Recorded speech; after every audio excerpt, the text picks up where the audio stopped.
We'll not waste any time, and we'll get into the Seahawks news here, starting with their second game of the preseason, August 19th versus the Dallas Cowboys, a 22-14 win. This game could largely be looked at as some of the starters did get some action in this game. Geno Smith started the offense. Where was I? Got the offense started. Took one drive. Really didn't see a ton of action, but it was more to get some of that rust off. Some other starters did get in the game as well, but not each one of them. DK Metcalf and Tyler Lockett were not present in this game, even though they were in the stadium.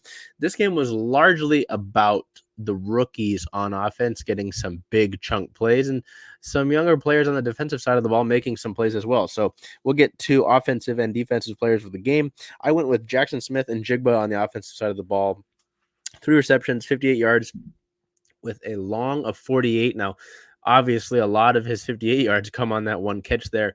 But Jaxon Smith-Njigba, JSN, really showed off some of that dynamic playmaking ability in this game that really makes him so dangerous and really makes the prospect and the idea and the near future, knock on wood, of having DK, Tyler Lockett, and JSN all in the receiving core such a dangerous proposition to have against opposing defenses. And then you add other things, whether it be, we talked about Jake Bobo last week. Jake Bobo last week. Matt Landers is somebody who's getting a lot of attention as well this preseason. And obviously you look at the tight end room with Will Dissly and Noah Fant, Kobe Parkinson's size there, as well as a running back. So there's going to be a great amount of talent in this Seahawks offense that we might have probably not seen in quite some time in terms of just pure talent level. So it'll be really fun to watch all of that. But that's why I went with JSN here. There were a couple other names that I could have selected. Drew Lock had a solid game here, didn't turn the ball over.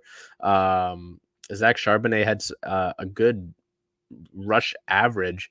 There were some good picks you could have gone with, but just because of the idea and the potential of what JSN is going to bring to that receiving core, I went with JSN. So on the defensive side of the ball, this one's kind of fun. Tariq Smith had a pretty solid game. There were some nice plays here. I talked about it in the beginning of the segment. Trey Brown was able to get an interception. Was funny. He said that he was actually trying to get subbed off the field because he had a little bit of a cramp. And Dallas had gone into the hurry up. So Tariq was not Tariq. Thinking about Tyreek Smith. Trey Brown was like, well, I had to get off the field somehow, and he got the interception. So that certainly helps his case there. Tyreek Smith is interesting. He was selected last year by the Seahawks in the 2022 draft. He was a 5th-round pick. He was placed on injured reserve back in around this time, actually, August 30th of 2022. So really wasn't able to go and help this team produce pass rushing numbers in his first year. But he was another guy like Darrell Taylor that we were hoping out of the draft. Someone that Seattle could develop as a pass rusher, and he had a good game in this one. 8 total tackles, led the team, 4 solo, 1 sack, 2 tackles for loss, and 1 quarterback hit. So the 1 sack, the 1 quarterback hit, nice to get to the quarterback, but 2 tackles for loss. Any TFLs are good and productive, and then to be involved in a lot of those tackles means you're on the ball. And Pete Carroll and this coaching staff always talk about how important the ball is for this organization. So Tariq Smith, I mean, that's impressive. Again, we talked about it last week with Levi Bell, but the Seahawks pass rush that will be able to help out this loaded secondary, your veteran linebacker core. If you're able to rush the passer and cause havoc, it will make things easier for the other levels of the defense. So, again, there's only so much stock you can take in some of these preseason games, but similar to last week too. This one mainly I look at more of the offense of the ball. Nice to get Charbonnet some more touches and see him have some nice averages as well. Jaxon Smith-Njigba kind of showing off what he's going to be able to do in this receiving core. And then Tyreek Smith, a guy like Tyreek Smith at the linebacker spot, being able to contribute, coming off the, not really being able to make his mark last season. It's going to be important to see guys like this step out. Guys like that can be the X factor.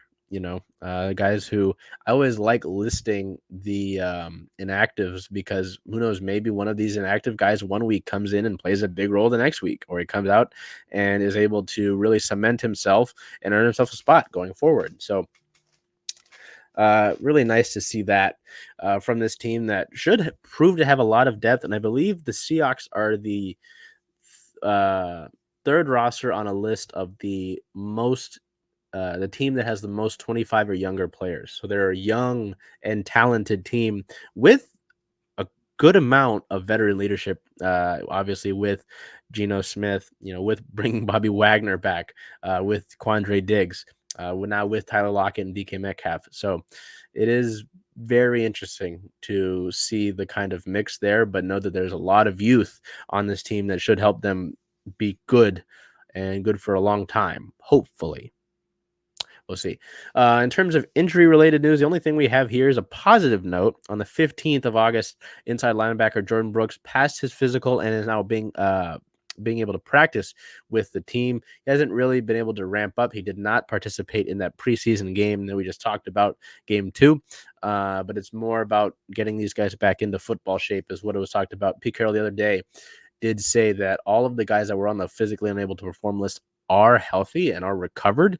They're just trying to get them back into football shape and get them back to where they feel comfortable putting them out on the field, as opposed to just fresh off of recovery and not really back into the football, So we go over to some team-related notes here and some roster moves, starting with the 17th of August. The team had a bunch of moves on the 17th, signing cornerback Montre Braswell, nose tackle Matthew Goddell, wide receiver Justin Marshall, who you see pictured on your screen, running back Wayne Tolapapa out of the University of Washington. Those three first were the team that they guys they had signed. They waived 4 different people that day. Wayne Tolapapa, tight end Noah Gindroff, waived injured wide receiver Rashawn Henry. If he cleared waivers, he would be reverted to the team's restricted list. It also released nose tackle Anthony Montalvo. On the 19th and 20th, the 19th, they signed Tolapapa back. And on the 20th, they released defensive end Jordan Ferguson and signed defensive end DeMarcus Mitchell. So, again, a lot of back and forth with a lot of these guys, getting better looks at them.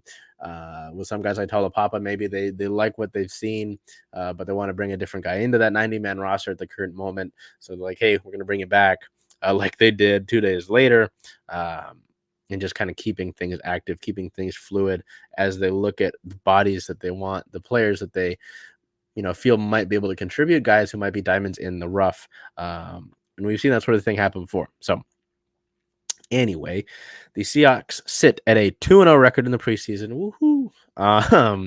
Their next and final game, the final of 3 preseason games this season, is on the road after the first 2 ones against Minnesota and Dallas were at home at Lumen Field.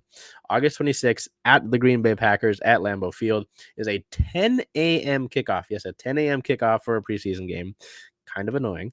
That game locally, if you are local, it will be on King 5. It is the last preseason game, as I mentioned, before the regular season opener versus the Los Angeles Rams here at home with a September 10th kickoff. So it'll be very interesting to see who is really able to take this last sort of opportunity that the team's going to have for game action to go out and make their mark, make the biggest impact.